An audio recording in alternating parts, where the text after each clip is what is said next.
Hello everyone welcome to my channel. तो previous video रे आमे डिस्कशन करथिले लेखा और लेखक जहार कि एमसीक्यू क्वेश्चन आज आमे डिस्कशन करबा जोटा कि जणे मोर सब्सक्राइबर डिमांड थिला। तो लेट न करिकी चलंतु आमे वीडियोटी को स्टार्ट करबा। फास्ट क्वेश्चन आम रोचे 6 माण 8 गुंठ उपन्यासर लेखक किए जार ऑप्शन गुड़ाक रोचे गंगाधर मेहेर, कांतकवि लक्ष्मीकांत महापात्र, फकीरमोहन सेनापति आउ पद्मचरण पट्टनायक। तो उत्तर आमर कौन हम फकीरमोहन सेनापति कारण 6 माण 8 गुंठर तो उपन्यासर रचयिता फकीरमोहन सेनापति आम समस्त जाने। ओके तो नेक्स्ट क्वेश्चन रोचे तपस्विनी काव्यर रचयिता किए ऑप्शन गुड़ाक कौन देखिदबा गंगाधर मेहेर, मधुसूदन राव, नंदकिशोर बल, सारला दास। तो आमर उत्तर कौन हम ना गंगाधर मेहेर कारण तपस्विनी काव्यटा हूँ आमर कहार ना गंगाधर मेहेर रचना। हाँ तापर आम देखा क्वेश्चन नंबर 3 अमृत संतान पुस्तक पाई केंद्र साहित्य एकाडेमी पुरस्कार किए पाइथिले।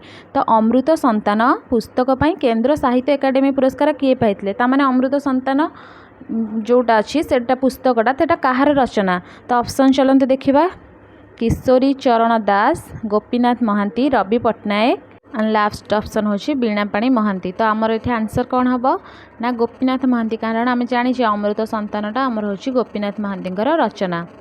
तो चलते आम नेक्स्ट क्वेश्चन को जीवा। क्वेश्चन नंबर 4 चंद्रभागा काव्यर रचयिता किए चंद्रभागा कहार लेखा।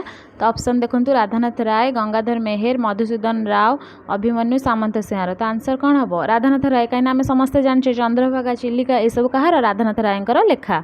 ओके तो क्वेश्चन नंबर 5 रोची ओडिया भाषार प्रथम पूर्णांग उपन्यास 6 माण 8 गुंठर लेखक किए। 6 माण 8 गुंठ आसी सारे मैंने आपने जानी सारे आंसर फकीरमोहन सेनापति हम। तो तथापि चलतु आम टे देखीदबा कौन सब ऑप्शन रही फकीरमोहन सेनापति, रामशंकर राय, गोपाल वल्लभ दास, उमेश चंद्र सरकार। तो आंसर कौन हम फकीरमोहन सेनापति कहीं 6 माण 8 गुंठ, रेवती, प्रायश्चित ये सब फकीरमोहन सेनापति लेखा जोटा कि आम प्रीवियस वीडियो रे देखी। तो चलते देखा क्वेश्चन नंबर 6 कौन रोची गंगाधर मेहेर केउ उपाधि भूषित होते। तो गंगाधर मेहेर को केउ उपाधि दि जाता ऑप्शन देखु कविवर, पल्ली कवि, स्वभाव कवि, कवि सम्राट। तो आंसर आमर कौन हम ना स्वभाव कवि गंगाधर मेहेर को आमर कौन दिया ना स्वभाव कविर उपाधि दि जाए। तो कवि सम्राट किए आम जाने उपेन्द्र भंज, कविवर राधानाथ राय। तो पल्ली कवि किए आपण मैंने कमेंट रे जणातु।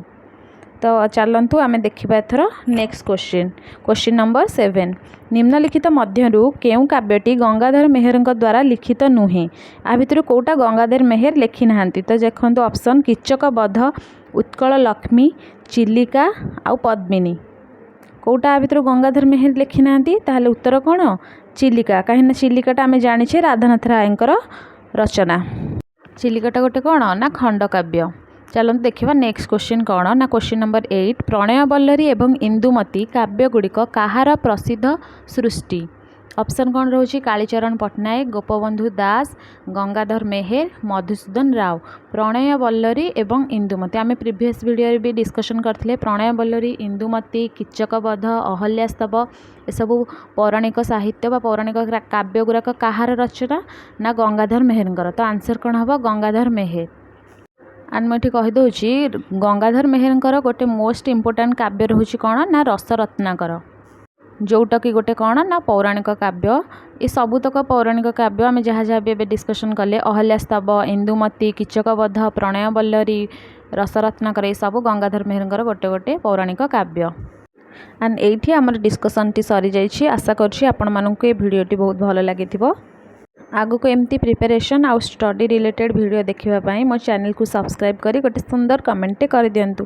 And thanks for watching my video till end please do subscribe to my channel.